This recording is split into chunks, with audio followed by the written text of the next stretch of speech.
Roxane Kaspersky, co-autrice de Vitriol et actrice. Elsa Grana, co-autrice de Vitriol et metteuse en scène de Vitriol.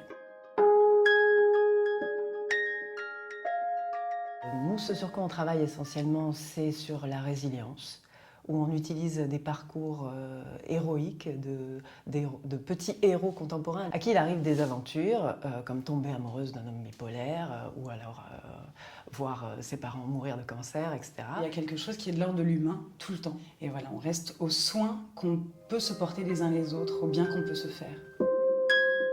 Pour moi, le théâtre est un peu le seul bastion licencieux par rapport au reste de la société qui est encore très intéressé par les humiliés, les cocus, les ratés. Et je crois qu'il y a quelque chose que moi je sens depuis, mais vraiment toute petite, que le secret est là et que le cœur de notre transformation, de notre résilience, est dans le fait de se confronter à ces images les plus noires et à nos endroits les plus complexes. Et le théâtre, pour moi, c'est ça. C'est encore un espace où on a le droit de faire ça. Et où en plus c'est bien, et où ça fait plaisir aux gens, où ils vont dedans et où ils en sortent transformés. Vitriol a été écrite comme la suite de Mon Amour Fou, mais là on a été très très exigeante. C'est que les gens qui ont vu Mon Amour Fou puissent raccrocher tous les wagons, et ceux qui ne connaissent pas Mon Amour Fou n'auront aucun souci à voir et à découvrir l'histoire de ces personnes. Mon Amour Fou se finissait en fait par la décision de sauter du manège en marche, de quitter l'homme aimé et de sauver sa propre peau. Et on la retrouve quelques années plus tard, elle a refait sa vie. C'est un dimanche soir, comme tous les dimanches soirs, et va sonner à leur porte l'ancien amour, l'amour du passé, qui est en crise maniaque, et qui a payé des musiciens pour le suivre dans sa vie de tous les jours et mettre sa vie en musique. Et là, tout commence.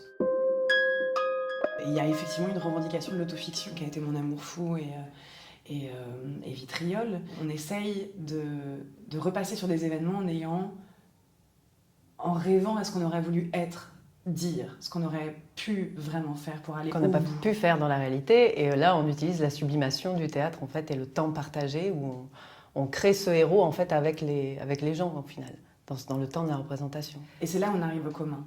Et on part c'est-à-dire ça devient une intimité commune, une intimité partagée, puisque les questions d'amour, les questions de deuil, les questions de vie, de combat, tout ça est absolument universel.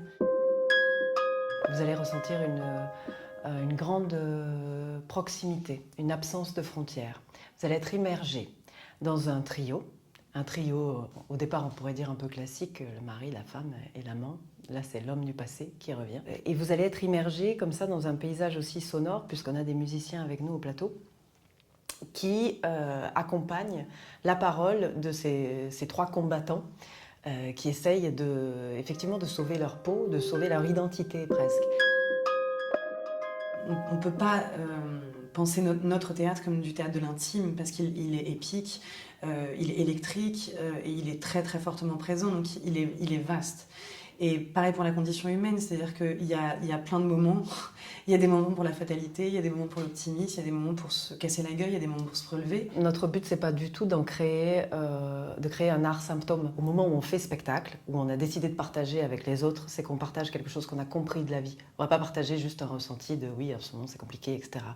Et moi, ce que je crois qu'on a à partager, c'est l'acceptation de la réalité telle qu'elle est. Et après, nous, on bouge autour de ça, tout en sachant que la vie vaut le coup tout le temps.